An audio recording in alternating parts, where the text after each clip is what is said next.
The biggest names and like the ones to watch with the carousel. And this is like, it's just hard to keep up with because like I even go through, because I'm just a huge dork, is like to memorize who's where. Like I have to go back daily and double check who's where because I'll forget that guys are bouncing around. I couldn't imagine what it's like for just like the average college football fan who doesn't have to do this professionally, where it's like, oh wait, who's where now? Okay, okay, what? And that's just the nature of the beast at this point.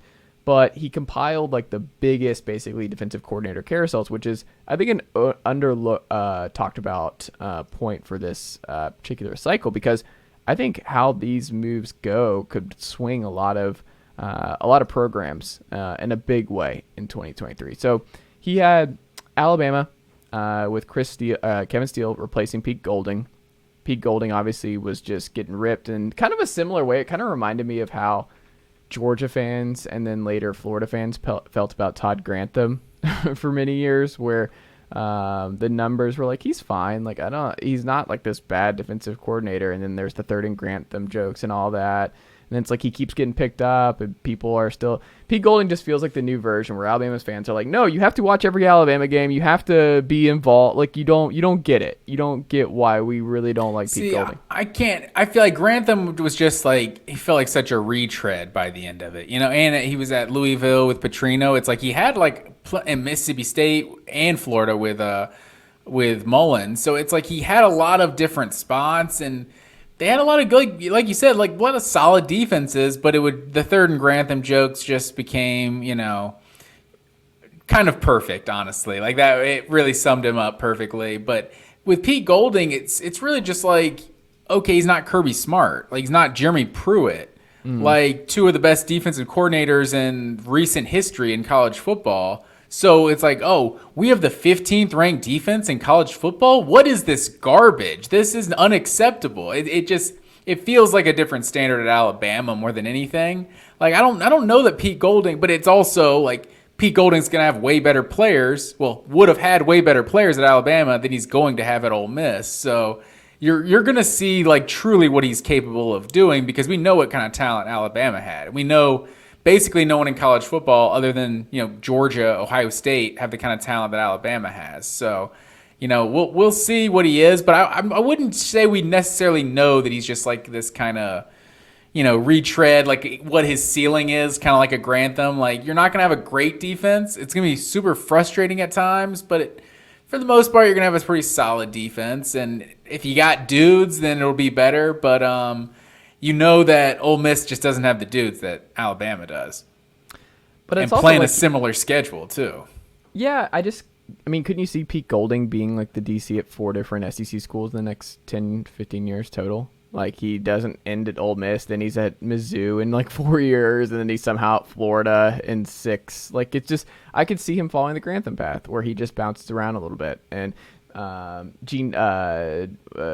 Chavis maybe a little bit too. I feel like Chavis bounced around a lot among DC pools, but he was one of those. It's like everyone wanted him. It's like this guy is like a want Pete Golding. Guru. Like Golding, I mean, that's a serious, you know, demotion in Alabama DC to Ole Miss DC. So it like we don't necessarily know. He left on his own, right? He didn't get fired, so. You know, he could have made a preemptive leap because he thought he was going to get fired, but I don't know. That's a pretty big drop off. Like, Grantham was a guy who had NFL experience before getting to Georgia, and then it's like literally every job is like slightly worse, slightly lower, slightly lower. But I don't know. I wouldn't be surprised, but I don't know if we can necessarily say that about Golding just yet. I also can only imagine what the vibe difference is like going from being just chewed out constantly for years under Saban to Lane Kiffin come to the SIP vibe in Oxford for Pete Golding. That had to play a role where it's like, I've won my titles. I've made some pretty good money. Yeah, Ole Miss is not like a title or bust school, but like, we're going to win some games. The defense hasn't been great consistently under Lane. They have the offense figured out. Like, Lane's a cool dude. I'm just And from gonna have that some fun. perspective, yeah, without a doubt, from that perspective, it's a huge opportunity because Yeah. you have Alabama with the number 4 ranked defense in the country. It's like, okay, is it you? Is it Saban? Is it all the players? It's just Alabama. That's what they do. Is this what Pruitt kind of had set up before he came in? Yeah, you know, like Ole Miss, we've seen how they've gotten scored on every year Kiffin's been there, basically. Like, so if he actually turns Ole Miss into a good defensive program, like that's definitely an opportunity to get to show what he's capable of and potentially be a future head coach. I would agree. The one that stuck out to me outside of this too. We'll talk about them more when we do our SEC West here at the top of the show. So which one were we talking about just now? Are we talking Ole Miss or are we talking Alabama? What do you mean? Because I mean, we didn't even address Kevin Steele. Well, Kevin Steele we could throw in. I just think Kevin Steele, Bama's gonna be fine. Like Kevin Steele is gonna be an upgrade, right? Like there's no question that Bama's defense is better in 2023 than what it was last year, right? Like Kevin Steele is an upgrade.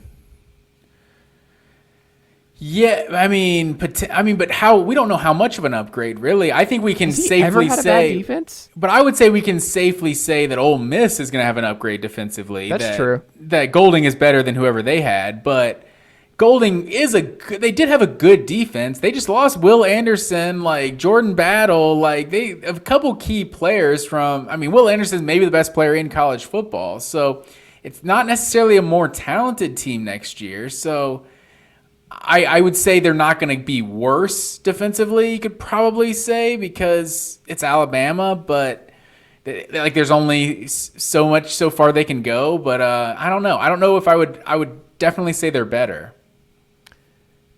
I would just lean Kevin Steele. This is, I think, his third go around in Tuscaloosa. Saban knows him. Saban trusts him. Like those Auburn defenses with Malzahn and Kevin Steele were top notch. Like I'm gonna just throw away the Miami blip here. I think Kevin Steele's gonna be good. I think he'll be solid, especially Kevin Steele with talent. He knows the area. He's gonna recruit well. I'm not really worried about Alabama's defense. I think it's gonna be better. It seems like it's also like a coach in waiting situation until Jimmy Pruitt's allowed to be the DC again in Alabama. So I don't know. I think my gut tells me it's an upgrade, but I think it's a good point to say that like it's hard to see a situation where Pete Golding does not improve the Ole Miss defense in 2023, which is a huge upgrade because their offense is really good and it has a chance to be exceptionally good if Spencer Sanders or Jackson Dart break through in a major way like Matt Corral did 2 years ago. So I think there's a lot of room for optimism there in Oxford right now. And Ole Miss they're designing their team the way Tennessee's playing, the way, I mean, Nick Saban kind of has said you have to play. It's like, we're going to be offense first, and maybe our defense can get enough stops that we can just outscore everyone we play. So there's a chance Alabama's that Golding... not playing like that anymore, though. Alabama's flipping the script here with Tommy Rees in the fold. I don't think they're playing that kind of football anymore. I mean, we'll see. I mean, Saban made a declaration like 2-3 years ago that like great defense can't beat great offense anymore. So I don't know. I don't know if Saban is just going... I don't think a couple years of Georgia winning national championships... I mean, and honestly, it shouldn't change your mind. Like a couple years of Georgia winning national championships. It should change your mind that, look, you can still figure out how to play elite defense in today's age. But Georgia won the national championship the last 2 years because their offense was averaging 40 points a game. Like they actually started having a top 10 offense to go with that elite defense. So you've always had to have a good offense and a good defense to some level. Like maybe there's some give and take and you can do what LSU did and just be so good offensively and have maybe an opportunistic defense and things like that. But it's like there's never going to be a time where you don't have to be good on both sides. That's fair. The other one I was going to throw out here, and we'll talk about them in a bit here in the SEC West, is Travis Williams taking over another Gus Malzahn guy for Barry.